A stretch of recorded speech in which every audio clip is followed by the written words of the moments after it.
Hey everyone, this is Peter Tagtgren, and I got some questions from you people and BK to answer. So I will do this, and I hope you guys are safe and healthy, and whatever we missed this year, we'll redo it next year, hopefully.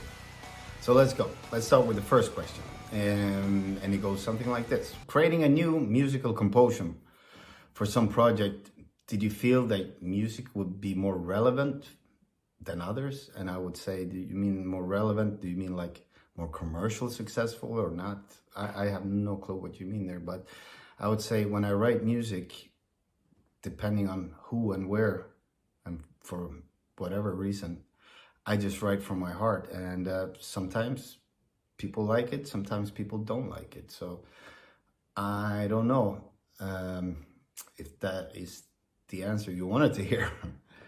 Okay. So let's go to the second one. The second one is, metal is state of soul. Yes, of course it is. Or has it become business that support the state of soul? No. Of course, we all gotta make money to eat and live, but I'd rather eat dog food than to sell my soul. So for me, it's all about passion, I would say, when I write music. And I guess it's very important for me to follow my heart. What I like to hear, that's what I'm writing. So it's my taste basically. So I hope that's a good answer for that. And question number 3, do you currently produce music, other bands in Abyss Studio? If so, tell us a bit about it. And so I figure I can give you a little sneak here. I don't have time to do other bands in the studio and produce, unfortunately, but there's a new project that's coming up soon, and I think you're gonna like it. It's really cool. I can't say too much more about that, but just stay tuned. All right, so next question. Peter, you have been performing on stage a long time and have huge numbers of views and fans. Please tell us 3 most memorable moments of them all. Ooh, that's a tricky one. I can tell you one thing. First time Hypocrisy went to Colombia, we didn't know what to expect. I think this was in, 2004, 2005 or something like that. And it was amazing. It was insane. The crowd was totally nuts, and in a good way, in a scary way for a while as well. And yeah, we just walked into something that we didn't expect, and that was a nice surprise. Second one would be probably Dynamo. First time we played there in a tent that hold like 15,000 people, and in between songs they wouldn't let me talk. They were just sharing us like crazy. So that was really something else as well. Third one, of course, it's got to be Russia. I mean, most of the shows are unbelievable in Russia. You know, that's why we always try to come back. It's one of my favorite countries to tour in. So hope that's good enough for you. Okay, so question number 5. One of the most famous songs of yours is Shut Your Mouth. An interesting video clip, but it seems incomplete. So you want to know if there's some extra materials on there? No, not really. We did like a short movie that was kind of stupid, but I don't think it ever got released. It was something that the director wanted to do, and he actually had the full control of that video from the beginning, and I really liked his idea. So we just went with his flow, and I guess it turned out people really liked this video, and of course the song as well. So hope that's a good answer. I mean, question number 6.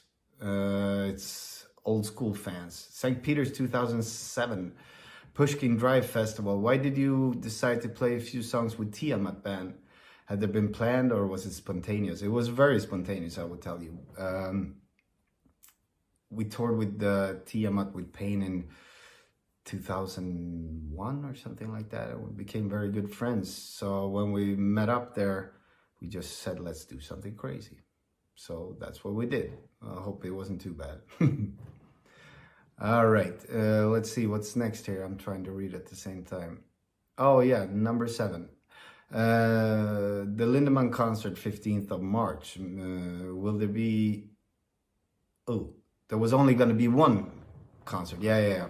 And it was almost 10,000 sold tickets, I remember.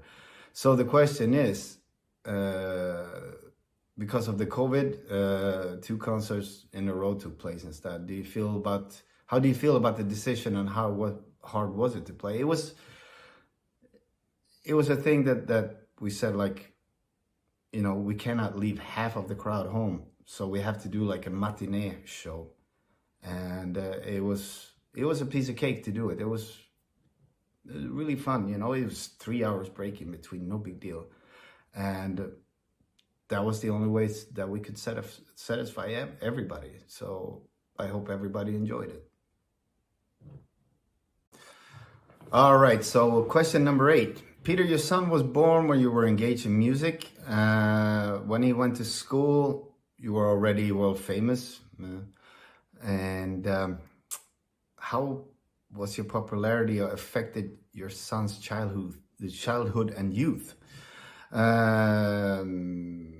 Did someone joke about him? Did someone look perfect to get to know him? I don't think so. I mean, I live in a small village, and small town is around, and no one gave a shit who I am or what I do, you know.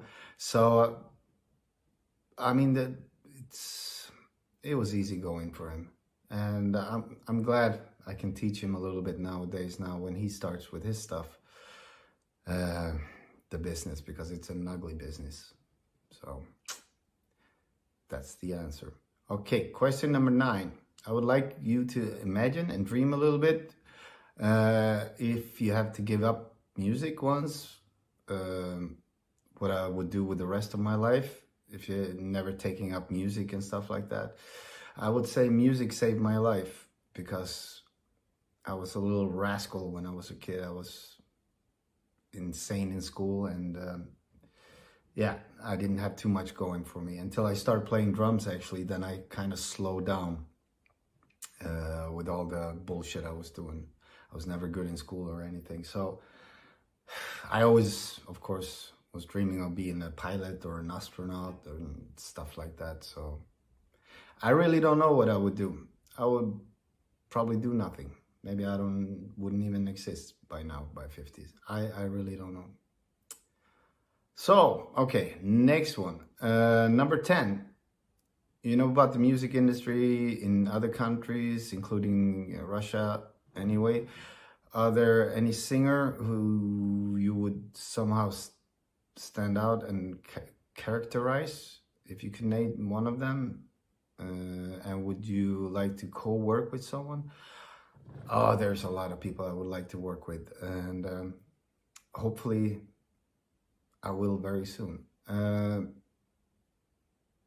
I can't say anything, but if I have any dreams and stuff like that, I don't know. I mean, you know, it's an open book. So, but I have some cool stuff coming up with another guy that I really like to work with. So let's see how that goes. All right. So question number 11. Does your photo with your smile exist anywhere? Because everywhere it seems gloomy. Please smile for your fans. I will. Actually, I never like to smile on pictures. And it started in school, when, you know, you take the school pictures and stuff like that, when you get your solo pictures, and this photographer was like, oh, come on, smile, smile. And I didn't really want to smile, but I did it anyhow. And then when the picture came back, it didn't look good. I never really liked my smile because it's crooked and whatever. You know, it's a personal thing, I guess, but yeah. That's the answer of that. All right, so let's take number 12. Peter, what's the brightest memory or event from your childhood that you still remember with excitement, and how did it affect your future? I would say in 1976, we went to this amusement park in Stockholm, and there was a band playing live there. and it was Status Quo. I don't know if you guys know them, but when you first time saw this stuff for real, like a real concert, I just said, this is what I want to do. So 6 years old, watching Status Quo, I made up my mind, I want to be a musician. So, all right, number 13. What have you comprehended over the last years of your musical career? Can you sum up results already? Results of your musical creativity and of life experience? Well, there's no business like show business, that's for sure. So you gotta be on your toes all the time, otherwise people fuck you up the ass. That's for sure. And I mean, for me, I'm really happy that I accomplished as much as I had, because I only been following my heart, no matter which project I've been working with, if it's Pain, Hypocrisy, or Lindemann, or whatever. It's just really, this is what I like, this is what I like to write. So I don't know how to, I mean, I guess it affected me positive in the future. I guess more people liked what I like, so that's really my answer to that. It's hard to explain, but yeah. Okay, number 14. How did I meet Peter Stormare? What common points or interested did you both make the friends? Who did invite Peter Stormare to the Lindemann project? Was it your decision? Did you invite him or to Till? I known Peter for 15 years, I think, and he's really interested in music, and he used to have his record company, and he was also a manager for Dynasty, the band I recorded a long time ago. And we kept in contact, and we met up, and we had a lot of fun. And I asked him if he wanted to be in one of the Lindemann videos, and that's really how it started.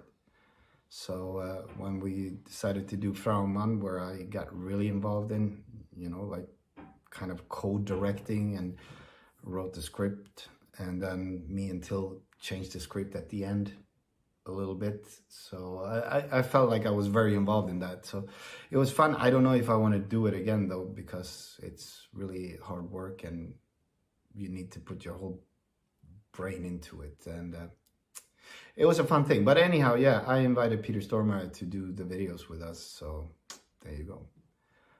Number 15, tell us please about your plans except your music tours.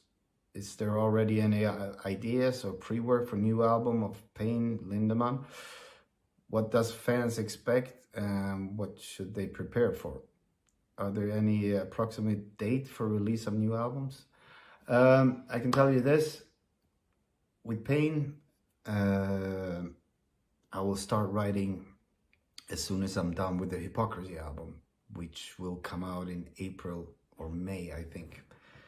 And after I'm done with that, I should be done with this Hypocrisy album in a couple of months. And then I will start to write for the new Pain album. So that's pretty much what I can say. I haven't made up my mind what kind of musical direction Pain is going to have. Hypocrisy, music is already done. It's been done for 2 years. I've been very lazy not to write lyrics and sing. I kind of enjoyed this summer because this is the first time I'm home from touring during a summer for 26 or 27 years. So I've been very, very lazy. So I'm going to start waking up now and start working again. So, all right. So the number 16 is, which one of these questions was the most interesting and original? Who will give prize for the best questions? We're going to give away some stuff. I would say the first time I ever heard Why Don't I Smile on pictures, but now you know why. So that will be one. And what else? Let me see.